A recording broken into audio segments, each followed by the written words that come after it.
Hello friends, welcome back to my channel Deepa's thought spicy হটে। ফুলকপি লো ফুলকপি, কইছি তোরে চুপি চুপি, তোর রূপের কি বাহার, তোরে মজাই করি আহার। আগের দিনে ভাজা খেলুম, আজ খাবো তোর ঝোল। রেঁধে ফেলি তাড়াতাড়ি, হলে দেরি লাগবে যে শোরগোল। তো বন্ধুগণ, আজকের রেসিপি ফুলকপির তরকারি।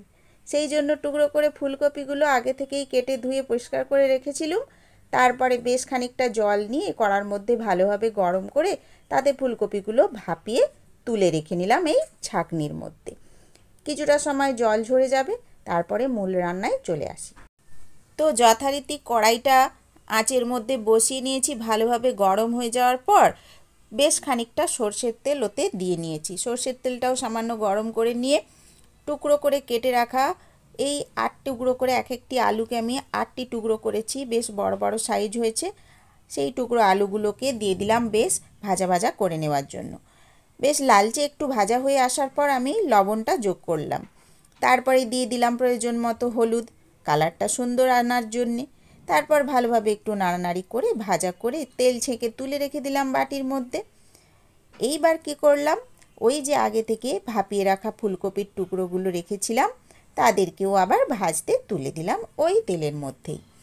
বেশ খানিকক্ষণ নাড়ানাড়ি ভাজাভাজি করার পর হলুদ আর প্রয়োজন মতো লবণ যোগ করে দিয়েছি। তেলটা সামান্য কম মনে হতে আবার একটু সর্ষের তেল যোগ করে দিয়েছিলাম। বন্ধুরা, এই ফুলকপিতে একটু বেশি পরিমাণ তেল দিয়ে ভাজলে খেতে ভালো লাগে। তো যাই হোক, এইবার ভাজা ভাজা হয়ে যাওয়ার পর ফুলকপিগুলোকেও তুলে রেখে দিচ্ছি বাটির মধ্যে ওই আলুর সাথেই।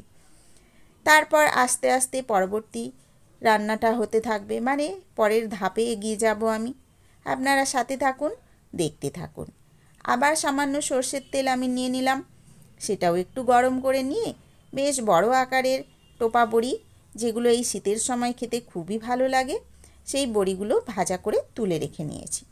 তারপরে দিয়ে দিলাম সামান্য একটু কালো জিরে ফোড়ন, আর লাল লাল পাকা পাকা কাঁচা লঙ্কাকে টুকরো করে দিয়ে দিয়েছি, ওটাও ফোড়ন হিসেবে দিয়েছি।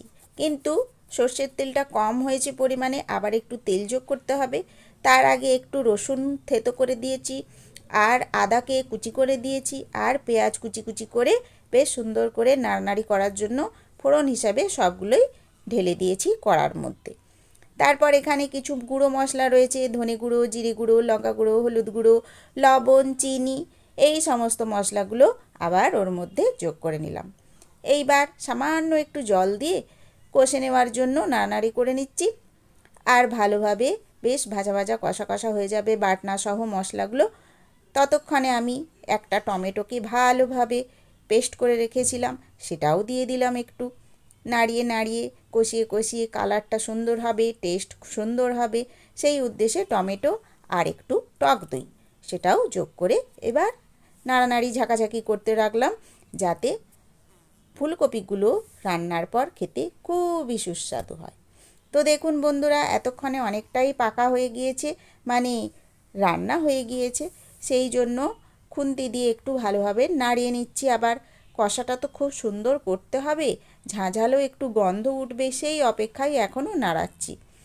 তো বন্ধুরা, আজকের রেসিপিটি যেভাবে বানাচ্ছি দেখে যদি আপনাদের এতটুকু ভালো লেগে থাকে, আমাকে প্লিজ সাবস্ক্রাইব করে দেবেন, বেল নোটিফিকেশনটা লাগিয়ে নেবেন পরবর্তী ভিডিওগুলো দেখার জন্য, আর বন্ধুদের সাথে একটু শেয়ার করে নিন প্লিজ, আর লাইক দিয়ে আমার উৎসাহ বাড়িয়ে দেবেন। এই আবদারটুকু রাখবেন বন্ধুরা। তো তারপর রান্নার পরবর্তী ধাপ, সমস্ত ফুলকপি আর আলুগুলো ঢেলে দিয়ে আবার একটু নাড়িয়ে নিয়েছি, ওটা হতে থাক ওপাশে। ততক্ষণ এপাশে কি করছি, সামান্য একটু জল নিয়েছি, তার মধ্যে দিয়ে দিলাম একটু দুধ। কী দুধ বন্ধুরা? গুঁড়ো দুধ দেখা যাচ্ছে, কিন্তু এটা নারকেলের দুধ বন্ধুরা। নারকেলের দুধ, যেটা গুঁড়ো আকারে বাজারে বিক্রি হচ্ছিল, বেশ প্যাকিং করে দেখে আমার খুব মনে হলো এইভাবে যদি গুঁড়ো দুধটা আমি রান্নাতে ব্যবহার করি তাহলে তো নিশ্চয়ই টেস্টফুল হবে তরকারি। তো আজকে একটু দিয়ে দেখি কেমন হয়, সেই উদ্দেশ্যে বাজার থেকে এই নারকেলের গুঁড়ো দুধটা আমি কিনে নিয়ে চলে এসেছিলাম, সেটাই ব্যবহার করছি আজকের তরকারিতে। তো সেই দুধটা গুলে একধারে রেখেছি। এবার আমি যে কষা হয়ে যাওয়ার পর আমি তার মধ্যে জলটা দিয়ে দিলাম, বেশ, যাতে আলু আর কপির ডাঁটিগুলো তো শক্ত, ওগুলো একটু সেদ্ধ হতে টাইম লাগবে, সেইটা যাতে ভালোভাবে সেদ্ধ হয়ে যায় সেই জন্য বেশ খানিকটা জল দিয়েছি, দিয়ে ঢাকনা দিয়ে ফুটতে দিয়েছি আর সেদ্ধ হওয়ার অপেক্ষা করছি। খুন্তি দিয়ে এখন নেড়ে একটু চেপে দেখে নিচ্ছি আলুগুলো কতটা সেদ্ধ হয়েছে আর ফুলকপির ডাঁটিগুলো কতটা সেদ্ধ হয়েছে। তো দেখলাম সেদ্ধ প্রায় হয়ে এসেছে, সেই জন্য আমি ওই ভেজে রাখা বড়িগুলো আর একটু গরম মশলার গুঁড়ো এক্ষুনি যোগ করে দিলাম।